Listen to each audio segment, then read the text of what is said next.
नमस्कार। यहाँहरू सम्पूर्णमा हार्दिक स्वागत सम्मान छ। म डिलिराम परदेशी। यति बेला हजुरहरूलाई म एउटा विशेष ऐतिहासिक स्थानतर्फ लगिरहेको छु। मैले हजुरहरूलाई लान खोजिरहेको स्थान भनेको चाहिँ जगन पाण्डेको पहिला दरबार भएको ठाउँ अथवा वासस्थान भएको ठाउँ भनौँ। जगन पाण्डे चाहिँ कसरी यस ठाउँसम्म आइपुगे त भन्दाखेरि राणाकालमा राणाहरूले चाहिँ उनलाई खेदेको, अनिखेर भाग्दै भाग्दै आउँदाखेरि चाहिँ माई नदी तरिसकेपछि वारीपट्टि आएर उकालो लागेर यस ठाउँमा आएर बसेको भन्ने किम्वदन्ती छ र लुकेर बसेको भन्ने चाहिँ किम्वदन्ती रहेको छ। र यस ठाउँमा चाहिँ केही इँटाका टुक्राहरू होइन, पुरानो यो चाहिँ माटो पोलेर बनाइएको इँटाको टुक्राहरू त भग्नावशेषहरू हामी देख्न सक्छौँ। यहाँ नजिकै अब स्तम्भ पनि रहेको छ। हामी त्यो स्तम्भसम्म पनि हजुरहरूलाई पुर्याउँछौँ। म हजुरहरूलाई त्यो स्तम्भसम्म पुर्याएर स्तम्भ रहेको ठाउँ पनि देखाउँछु। अहिले चाहिँ अब यहाँबाट हेर्दाखेरि तल माई नदी देखिन्छ होइन, यो माई नदी हो पछाडिपट्टि देखिएको। अनि यतापट्टि यो सुरुङ्गा बजार हो, उता पारिपट्टि चाहिँ दोमुखा हो र यो चाहिँ अलि यो चाहिँ इलाम पर्यो। अहिले हामी इलामको भूमिमा छौँ र यतापट्टि तल देखाइएको ठाउँ चाहिँ त्यो चाहिँ झापा हो। र उहाँको जहाँ चाहिँ दरबार रहेको थियो अथवा वासस्थान रहेको छ त्यहाँ चाहिँ एउटा स्तम्भ बनाइएको छ। म ओम सरको साथमा अगाडि बढिरहेको छु। ओम सर हामी अगाडि बढिरहेका छौँ यति बेला है। र म त्यो भग्नावशेष रहेको ठाउँमा एउटा स्तम्भ रहेको छ, त्यो स्तम्भसम्म चाहिँ हजुरहरूलाई लिएर जाँदैछु। स्तम्भ पनि म हजुरहरूलाई चाहिँ देखाउनेछु। र विनोद खरेल सर हुनुहुन्छ, अनि विष्णु भट्टराई सर पनि हुनुहुन्छ, ओम कणेल सर हुनुहुन्छ। हामी चारजना चाहिँ अगाडि बढिरहेका छौँ स्तम्भतर्फ। म स्तम्भमा पुगेपछि हजुरहरूलाई त्यो स्तम्भको अवलोकन गराउनेछु। र हामी यसरी चाहिँ पुराना पुरातात्विक वस्तुहरू होइन, भग्नावशेषहरू, ऐतिहासिक वस्तुहरू अनि प्राकृतिक दृश्यहरू देखाउँदै हिँडिरहेका छौँ।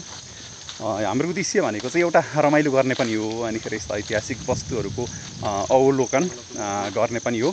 र स्तम्भ हजुरहरूलाई मैले यहाँबाट देखाएँ। पछाडि देखिराख्नु भएको छ स्तम्भ भएको ठाउँमा जानु त सर।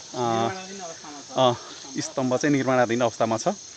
त्यहाँनिर चाहिँ एउटा सिमेन्टको स्तम्भ बनाइएको छ र तल तारको कोइल पनि राखिएको छ, काँडेदार तारको कोइल पनि राखिएको छ। यो चाहिँ स्तम्भ हो, मैले पछाडि देखाइरहेको छु। साथीहरू त्यहाँ हेर्दै हुनुहुन्छ। हजुरहरूलाई मैले यो दृश्य अवलोकन गराएँ। हाम्रो आज यहाँसम्म आएर चाहिँ यो दृश्य अवलोकन गर्ने कार्यक्रम, आज गणतन्त्र दिवसको दिन हो। आज गणतन्त्र दिवसको दिन हो, 2082 साल जेठ 15 गते गणतन्त्र दिवस। गणतन्त्र दिवसको यो छुट्टीको अवसरलाई चाहिँ सदुपयोग गर्ने हिसाबले हामी यसरी आज चाहिँ यो यात्रामा निस्केका छौँ।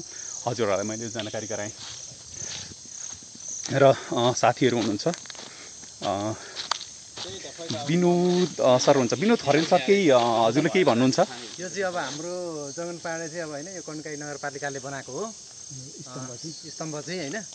अब मान्छेलाई थाहा हुँदैछ, भर्खर मान्छेलाई थाहा हुँदैछ, कतिपय मान्छेहरूलाई थाहा पनि छैन। हजुर अब जानकारी हुँदैछ। अब कतिपय मान्छेहरू अझै पनि आइपुग्नु भएको छैन, आउनुहुन्छ। ओम कणेल सर केही बोलिदिनुहोस्। यो पहिला त अब बुढापाकाहरूले भन्दा चाहिँ यहाँनिर चाहिँ सम्म परेको ठाउँ छ नि त, यो डाँडाको बिचमा।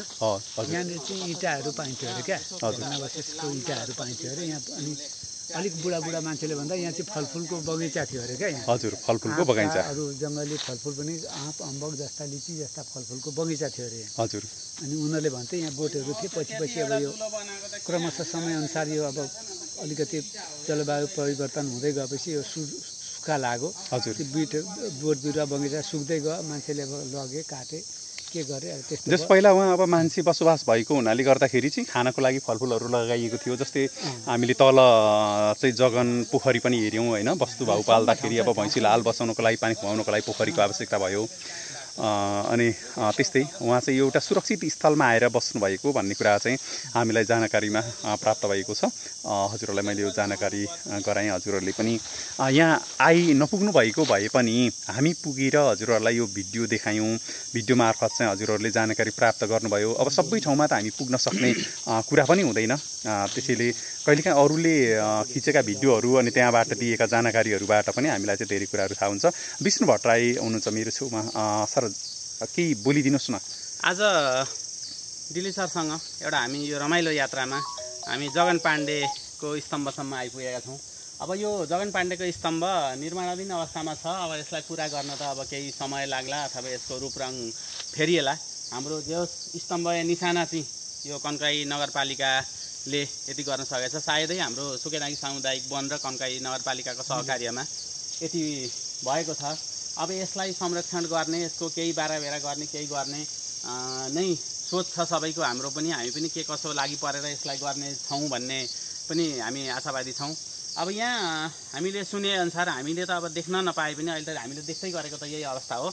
यहाँबाट अब अलिकति धेरै अगाडि बाहिर अब इँटा ढुङ्गाहरूको प्रशस्ति नहुँदा पनि यहाँउदिबाट इँटा लगेर यो दरबारको पुरिएका छोपिएका इँटाहरू लगेर पनि मान्छेले चुलो बनाएर चुलो बाल्थे अरे भन्नेसम्मको पनि कुराहरू सुनिन्छ। अब त्यो के कति सत्य हो, सायदै सत्यै होला। अगाडिका पुर्खाहरूले भन्नुभएकै कुरा त सिकेर सुनेर जान्ने हौँ हामीले पनि, होइन। अहिले एकदम अब यो हाम्रो अलिकति यसलाई संरक्षणको चाहिँ अलिकति अभाव छ। यो संरक्षण पुरा होला, यसलाई पुरा होस् भन्ने कामना गरौँ। कन्काई नगरपालिकाले सम्बन्धित निकायले पनि केही यसलाई हेरिदियोस्, यसको ध्यान आकर्षण होस्। यो पर्यटकहरूको लागि पनि आहा जगन पाण्डेको दरबारमा जाउँ भन्ने खालको एउटा बनोस् भन्न चाहन्छौँ हामी।